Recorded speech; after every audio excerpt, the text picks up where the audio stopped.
بھی کرے گا، اقوال کی پیروی بھی کرے گا اور افعال کی پیروی بھی کرے گا. لیکن یہ اقوال ہیں کیا؟ اقوال کو ہم حاصل کیسے کریں گے؟ اقوال یا ہم قرآن سے لیں گے یا حدیث سے لیں گے؟ یہی دو چیزیں ہیں نا. لیکن شاید آپ پریشان ہو جائیں، یہ کہیں کہ قرآن تو کتاب اللہ ہے، کتاب پروردگار ہے، قرآن قول رسول اللہ تو نہیں ہے، قرآن قول محمد مصطفیٰ صلی اللہ علیہ وآلہ وسلم تو نہیں ہے.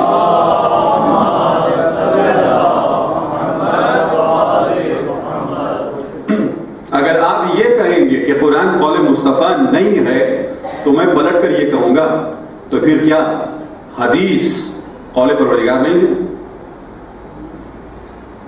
چاہے حدیث قدسی ہو چاہے حدیث نبوی ہو، اس لیے کہ رسول اللہ کی زبان پر ہے ہی کلام پروردگار. چاہے وہ قرآن کی صورت میں ہو، چاہے وہ حدیث کی صورت میں ہو، چاہے وہ حدیث نبوی ہو یا حدیث قدسی ہو، کبھی علم اس کا الفاظ رسول اللہ کے، کبھی علم اور الفاظ دونوں اس کے زبان رسول خدا کی.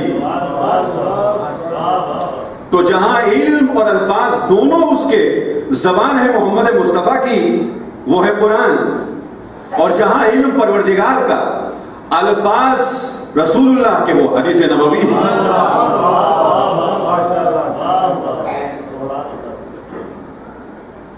اس منزل پر کوئی فرق نہیں ہے حدیث نبوی اور حدیث قدسی میں.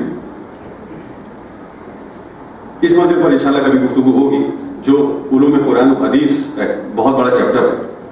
لیکن یہ بھی سن لیں کہ اگر ہم قرآن کو قول پروردگار کہتے ہیں، اگر ہم قرآن کو کتاب اللہ کہتے ہیں، تو مجھے آپ بتائیے کہ کیا قرآن نے یہ کہا کہ یہ محمد مصطفیٰ ہیں یا محمد مصطفیٰ نے کہا کہ یہ قرآن ہے؟ آپ سب یہ کہیں گے کہ ہمیں کیا معلوم تھا کہ کیا قرآن ہے، ہمیں کیا معلوم تھا، ہمیں کیا اس وقت کے مسلمانوں کو کیا معلوم تھا کہ کلام اللہ کیا ہے اور کلام رسول کیا ہے. اور قل کی منزل پر آپ یہ سمجھ چکے کہ اتنا اعتماد ہے لوگوں کو رسول اللہ کی زبان پر آج تک کہ رسول اللہ جس کلام کو کلام اللہ کہتے ہیں ہم اسے قرآن کہتے ہیں، اور رسول اللہ جس کلام کو اپنا کلام کہیں ہم اسے حدیث سمجھتے ہیں. صلوات پڑھی محمد و آل محمد.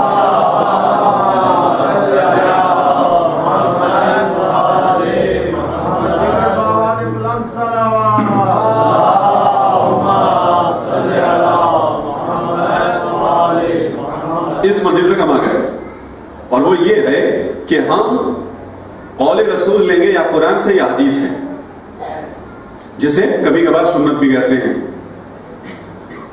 قول گفتار، الفاظ، کلمات. اگر آپ عرفانیات میں جائیں گے، عرفان و تصوف میں جائیں گے، تو قول کے معنی وجود کے. میں اس طرف جانا نہیں چاہتا. ابراہیم کا امتحان لیا گیا کلمات کے ذریعے سے. کلمات ہیں کیا؟ اقوال ہی تو ہیں. کلمات کے ذریعے سے، الفاظ کے ذریعے سے امتحان لیا گیا. کیا یہ کسی اسکول کا امتحان تھا؟ کیا یہ کسی یونیورسٹی کا امتحان تھا؟ نہیں، یہ کلمات محمد و آل محمد علیہ الصلوۃ والسلام ہے. ان کی ولایت کے ذریعے سے امتحان ہوا ہے ابراہیم کا. بس دیکھیے، کلمات یا کلم کے جو قرآن میں موجود ہیں، کلمہ. حضرت عیسیٰ کو کلمہ کہا گیا، کلمہ کہا گیا، وجود ہے. بہرحال یہ ایک اور موضوع ہے.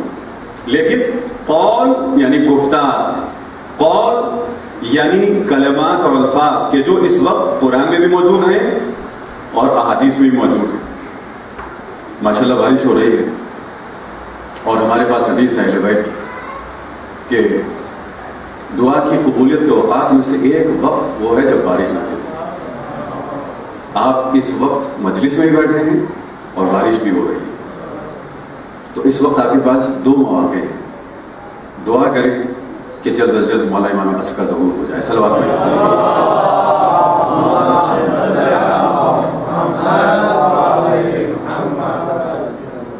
تو یہ ہے قول.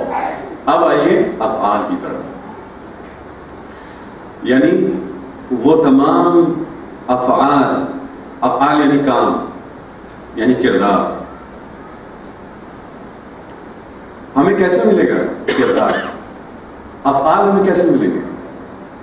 شاید آپ میں سے کوئی یہ کہے کہ مولانا صاحب ظاہر ہے جتنے اس وقت کے راوی تھے رسول اللہ کے زمانے میں، انہوں نے ان افعال کو محفوظ کیا اور آج وہ افعال ہمارے پاس کتابوں میں موجود ہیں، حدیث کی صورت، روایت کی صورت میں، بہتر لفظ روایت کی صورت میں ہمارے پاس موجود ہے. لیکن جو فعل قلم میں آ جائے، جو فعل کلمہ بن جائے، پھر وہ فعل نہیں رہتا، قول بن جاتا ہے. اب تو فعل نہیں ہے. آپ کتاب میں فعل کو دیکھ رہے ہیں یا الفاظ کو دیکھ رہے ہیں؟ آپ کتاب حدیث میں جو بھی کتاب ہو، آپ کیا قول کو دیکھ رہے ہیں یا فعل کو دیکھ رہے ہیں؟ آپ قول کو دیکھ رہے ہیں. چاہے کتاب حدیث ہو یا قرآن ہو، قرآن خلاصہ ہے محمد مصطفیٰ کے افعال کا.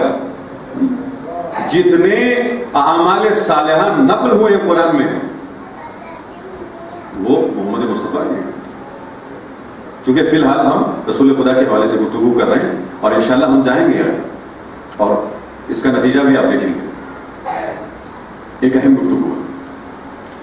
لیکن آپ یہ کہیں گے کہ ہاں یہ تو سب الفاظ ہیں، ہم کسی فعل کو نہیں دیکھ سکتے کتاب میں، ہم کسی کام کو دیکھ نہیں سکتے کتاب میں. تو بس راویوں نے کیا کیا، یا قرآن کریم میں جہاں تمام انبیاء کے افعال موجود ہیں، ان کا بیان تو موجود ہے لیکن خود فعل موجود نہیں ہے. ان کا بیان موجود ہے، کتاب حدیث میں بھی ہے، قرآن کریم میں بھی ہے. تو پھر یعنی کتاب وہ جو اقوال کو نقل کرے اور افعال کو الفاظ کی صورت میں نقل کرے، جہاں فعل خود بیان بن جائے، وہ کتاب ہے. تو بس ہمیں کتاب کی ضرورت نہیں ہے، ہمیں کچھ آئینوں کی ضرورت ہے جن میں افعال رسول خدا ظاہر ہو جائیں.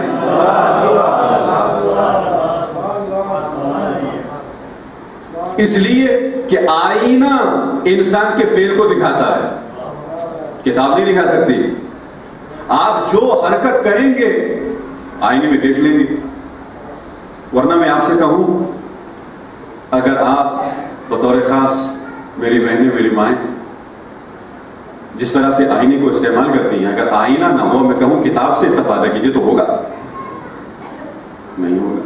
اس لیے کہ آپ کا کوئی فعل کتاب میں نظر نہیں آئے گا،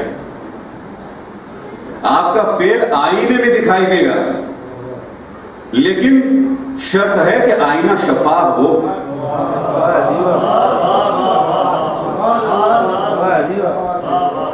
شرط یہی ہے کہ آئینہ صاف ہو، شفاف ہو، آئینہ آلودہ نہ ہو. آئینہ شفاف ہوگا تو آپ کا فعل ظاہر ہو جائے گا. آپ جو کچھ بھی کرنا چاہیں پھر آئینے کی مدد سے کر سکیں گے. لیکن دنیا کے آئینوں میں اور ان آئینوں میں کہ جن آئینوں میں افعال رسول خدا ظاہر ہوئے، فرق یہ ہے کہ جب تک اصل دنیا کے آئینوں کے سامنے رہتی ہے تو افعال نظر آتے ہیں، لیکن جیسے ہی اصل دور چلی جائے افعال نظر نہیں آتے. لیکن وہ آئینے جن میں افعال محمد مصطفیٰ نظر آتے ہیں، محمد مصطفیٰ کے جانے کے بعد بھی وہ افعال آج تک نظر آ رہے ہیں.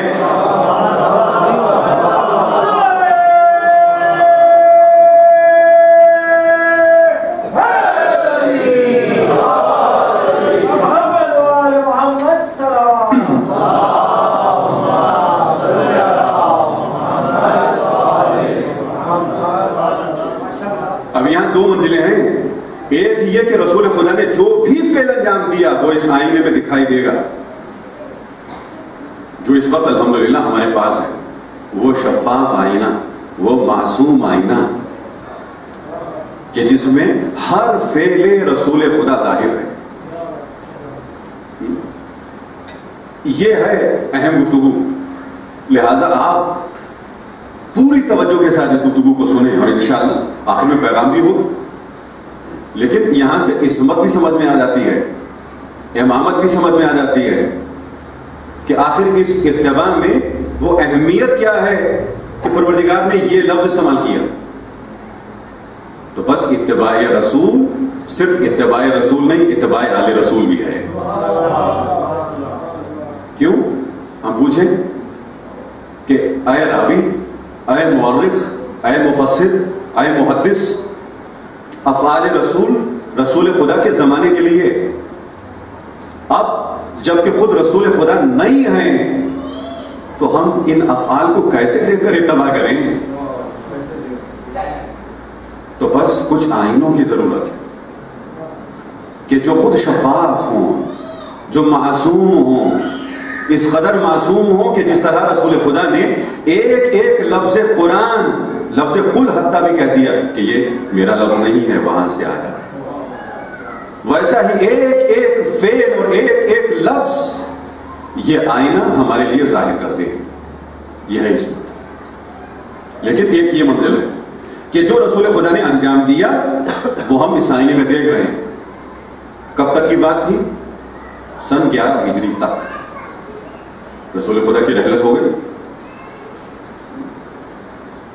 اب ان آئینوں میں کہ جو ہمارے پاس اور ان شفاف آئینوں میں ایک اور فرق بھی ہے جس پہ آپ 5-6 منٹ اگر سنیں گے تو آپ کو یہ بھی سمجھ میں آ جائے گا. اور وہ کیا ہے کہ جس طرح ہم نے کہا آپ سامنے ہیں تو دیکھ رہے ہیں اپنے افعال کو، یہ وہ آئینہ ہے، دنیا کا آئینہ. لیکن اب جتنے بھی افعال رسول خدا کے تھے وہ اسباب کی وجہ سے ظاہر ہوئے دنیا میں. حالات بدلتے گئے، افعال بھی بدلتے رہے. مکے میں کچھ اور افعال ہیں، مدینے میں کچھ اور ہیں. ایسا تو نہیں کہ جو افعال مکے میں ہیں وہ افعال مدینے میں ہوں. بعثت سے پہلے کچھ اور افعال ہیں، بعثت کے بعد کچھ اور افعال ہیں جب اعلان بعثت کیا ہے رسول خدا نے. تو دیکھیے جب تک مکے میں ہیں اگر کوئی مورخ ساتھ ہے، اگر کوئی محدث ساتھ ہے، آپ کہیں کوئی صحابی مسلسل ساتھ ہے، حالانکہ یہ ہو نہیں سکتا. اور یہی فرق ہے صحابی اور اہل بیت. آپ یہی کہتے ہیں کہ کوئی ایسا صحابی جو مسلسل ساتھ کب تک؟ جب تک ہجرت نہیں ہوئی. اور آپ پوچھیں کہ آپ سیرت نگار ہیں، سیرت لکھنا چاہتے ہیں، بتائیے کہ رسول خدا کی سیرت میں کیا قیام اور جنگ ہے؟ تو فوراً کہیں گے نہیں. اس لیے کہ رسول خدا جب تک مدینے میں ہے ایک دفعہ بھی تلوار نہیں اٹھائے. اس لیے کہ اسباب نہیں ہیں. لیکن ساتھ موجود صحابی سیرت نگار جو لکھ رہا ہے سیرت کو وہ یہی کہے گا کہ ہم تو مسلسل ساتھ ہیں، تلوار کبھی نہیں اٹھائے، لہذا ان کی سیرت میں تلوار اٹھانا ہے ہی نہیں. اب جائیے مدینے میں کوئی اور صحابی ہے، آپ سیرت لکھیں، سنہ 1 ہجری، سنہ 2 ہجری، آگے بڑھتے رہیں 3 ہجری، آپ بدر کو بھی دیکھیں گے، آپ احد کو بھی دیکھیں گے، احزاب و خندق کو بھی دیکھیں گے، خیبر کو بھی دیکھیں گے، پھر حنین کو بھی دیکھیں گے. کہ اب کیا تلوار ہے؟ کہاں تلوار ہے؟ کہاں ہم نے ہاتھ میں تو نہیں دیکھی، کہاں اس ہاتھ میں تلوار دیکھی ہے کہ جو خود رسول خدا کا ہاتھ ہے.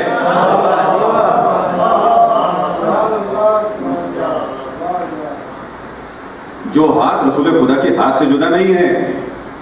اس لیے کہ جو ید اللہ ہو وہ ید رسول کیسے نہیں ہو سکتا؟ تو وہ تو ید رسول بھی ہے. اور جس کے ہاتھ میں ہے تلوار تو بس دیکھیے، اور آپ کو معلوم ہے کہ یہ تو فطرت انسان میں ہے، یہ ہماری فطرت میں ہے، اور نہ صرف ہماری فطرت میں ہے، کائنات میں موجود ہر مخلوق کی فطرت میں ہے. اگر حملہ ہو تو دفاع ہوتا ہے کہ نہیں؟ ہر مخلوق میں ہے. یہ پروپیگنڈا ہے اسلام کے خلاف، رسالت رسول خدا کے خلاف، کہ اسلام تلوار کی طاقت پہ آگے بڑھا. ورنہ آپ اگر صحیح سے گفتگو کریں تو پھر یہ مسائل ختم ہو جاتے ہیں. بہرحال پھر آگے بڑھیں. جو لوگ جنگ کے جوش میں آ کر یہ سمجھ رہے تھے کہ ہم ایمان کی بہت بلند منزلوں پر پہنچ چکے ہیں، ان سے پوچھیں کیا یہ ممکن ہے کہ رسول خدا صلح کریں ان لوگوں سے کہ جو جنگ کے جوش میں بہت آگے نکل گئے؟ یہاں تک کہ جب صلح حدیبیہ کی بات آئی تو انہی لوگوں نے اعتراض کیا،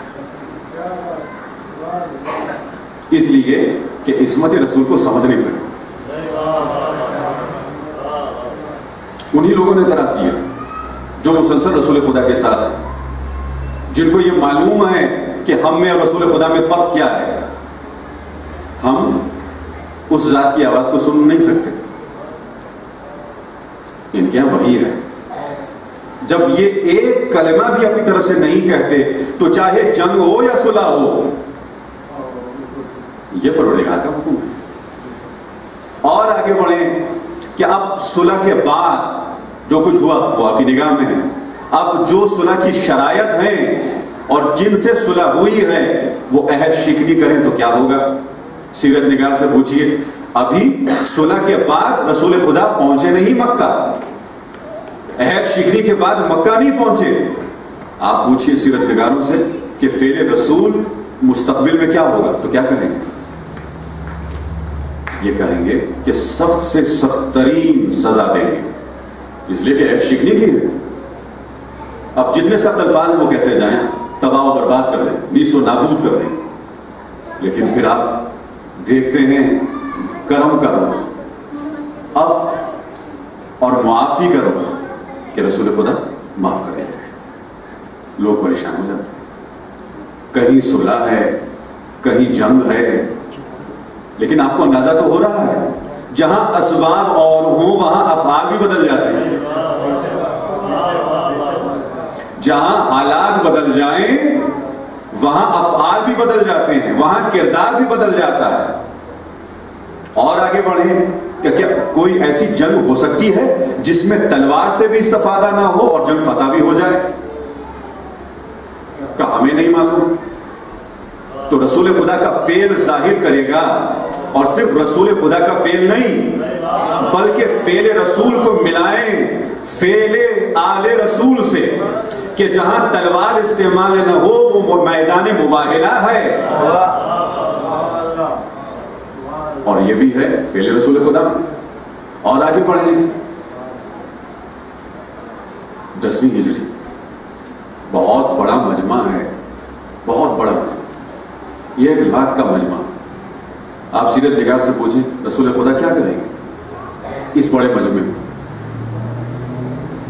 نماز کا حکم پھر بتائیں گے، حج کے احکامات بتائیں گے، قیامت کے بارے میں بتائیں گے، توحید کے بارے میں بتائیں گے، سیرت نگار یہ کہہ رہا ہے۔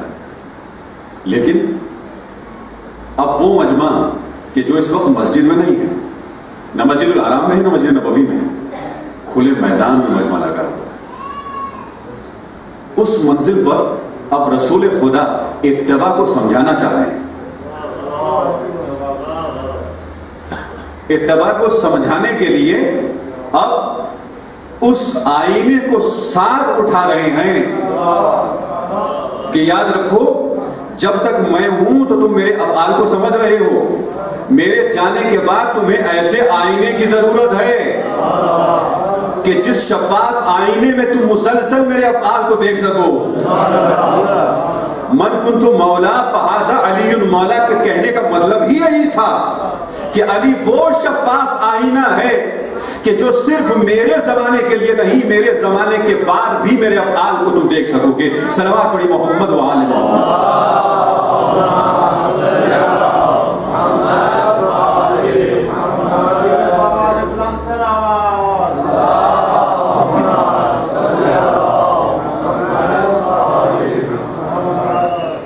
اب مجھے نہیں معلوم کہ کتنے بجے ہم نے آغاز کیا مجلس کا،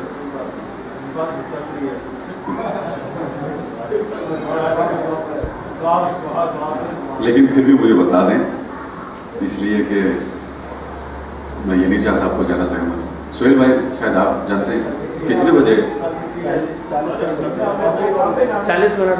40 منٹ۔ صلوات پڑھیے محمد۔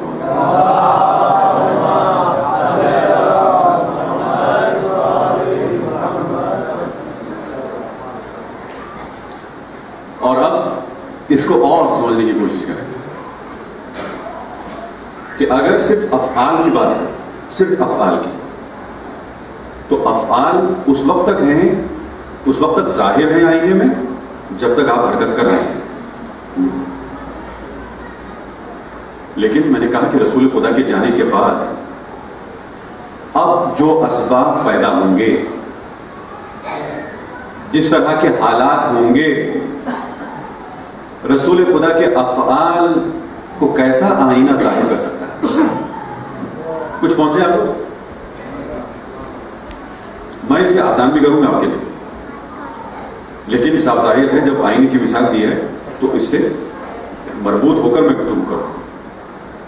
اور وہ یوں کہ اسباب بدلتے رہیں گے، حالات بدلتے رہیں گے. کیسے حالات بدلیں گے؟ کہ جب پہلے زمانے میں، پہلا لفظ استعمال کروں اور سمجھنا آپ کا کام ہے. پہلے زمانے میں رسول خدا کی رحلت ہو چکی.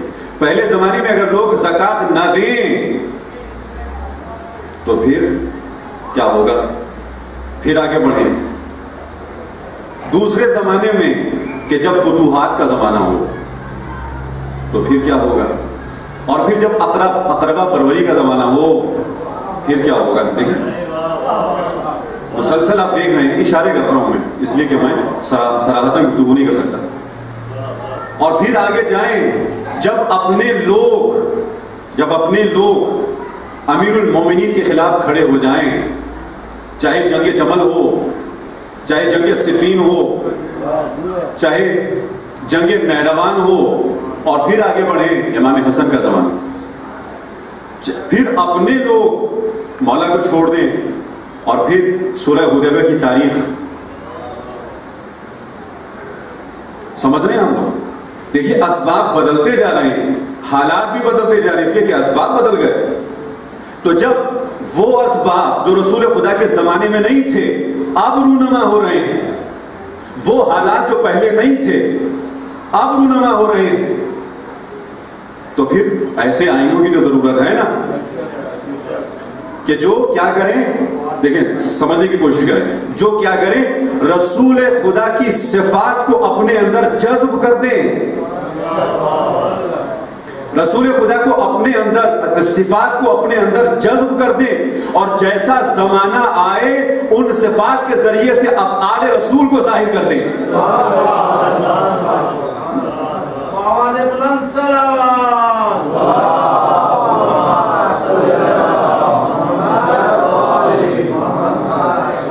اور آسان کروں آپ کے لیے، یہ آئینہ یہ کام نہ کرے کہ رسول خدا نے کیا کیا، یہ نہ دکھائے کہ رسول خدا نے کیا کیا کیا، بلکہ یہ آئینہ یہ دکھائے کہ رسول خدا اگر ان زمانوں میں ہوتے تو کیا کرتے.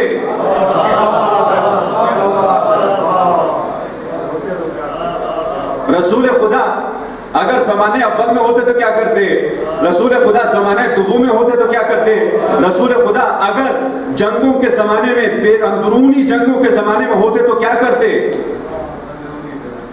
تو اب وہ شفاف آئینہ بتائے گا کہ وہی کرتے جو علی ابن ابی طالب کر رہے ہیں.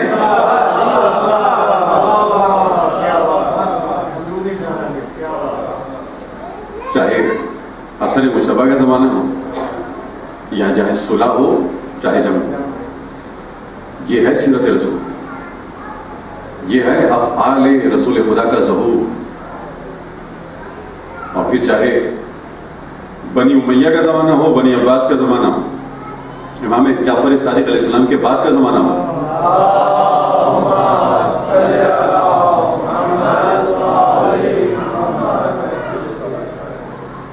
جو ان کی سیرت وہ رسول خدا کی سیرت. اور پھر آج کا زمانہ جسے ہم آخر الزمان کہتے ہیں، آخری زمانہ. رسول خدا اگر آج ہوتے تو کیا کرتے؟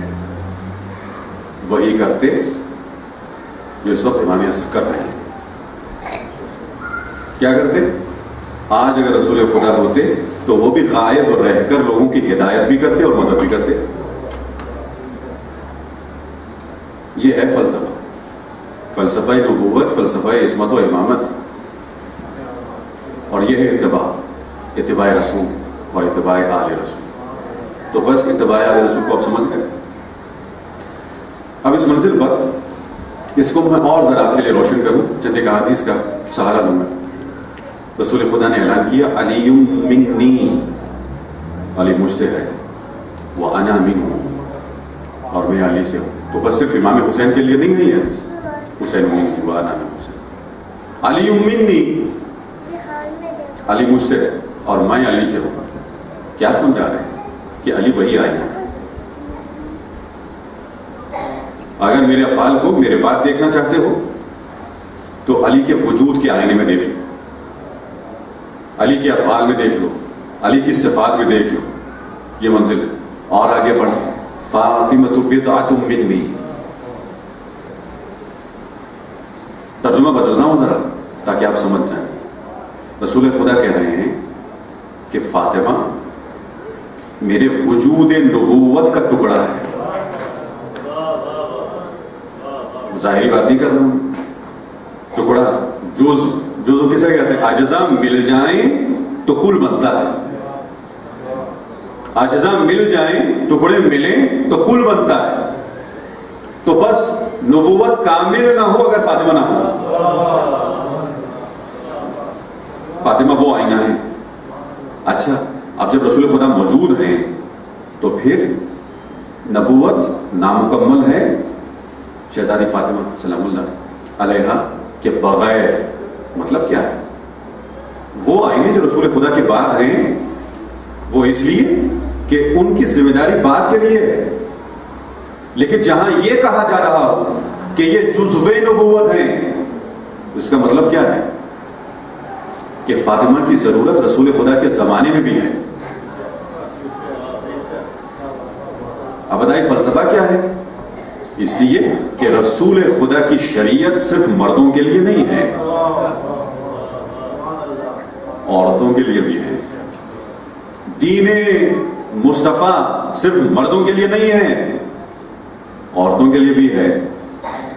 اب یہ دین، یہ احکامات، میرے پاس وقت نہیں ہے کہ میں آپ کو بتاؤں کہ کیا فرق ہے ان احکامات میں، مردوں اور عورتوں کے لیے کیوں مختلف ہیں احکامات اور کس قدر مختلف ہیں۔ آپ کو شاید معلوم ہو، علماء سے آپ سنتے آئے ہوں یا توضیح مسائل کا آپ نے مطالعہ کیا ہو، بہت فرق ہے لباس میں، نماز میں، اور بھی جتنے مسائل ہیں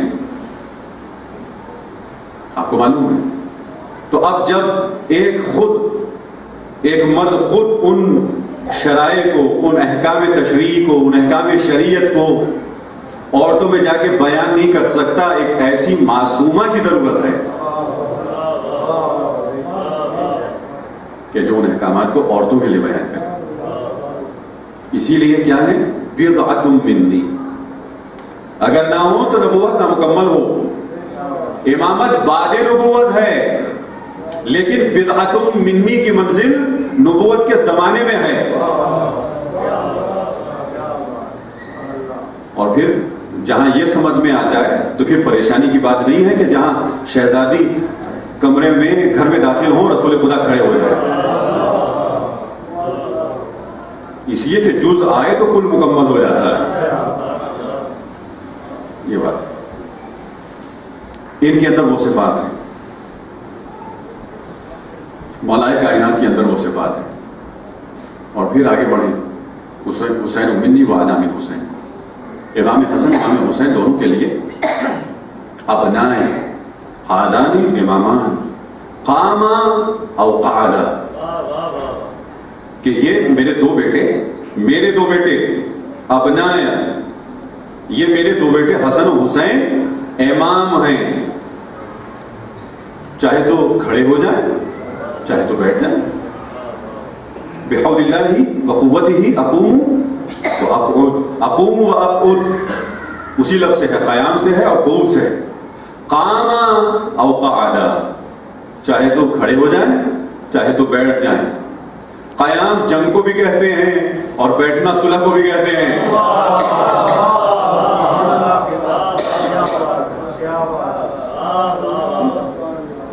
تو چاہے تو جنگ کریں چاہے تو صلح کریں، یہ امام ہیں، یہ میرے دو بیٹے امام ہیں، تم پیروی کرو، تم اتباع کرو، یہ منظر۔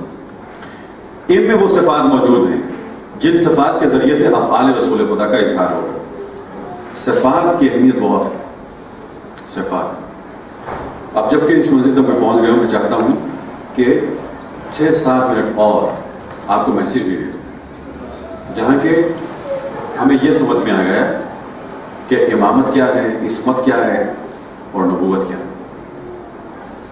اس ایک لفظ کے ذریعے سے الحمدللہ یہ سب سمجھ میں آئے کہ جو عقیدے کی منزل، عقیدہ مضبوط ہو تو انسان اپنے اعمال میں بھی مضبوط ہو جاتا ہے.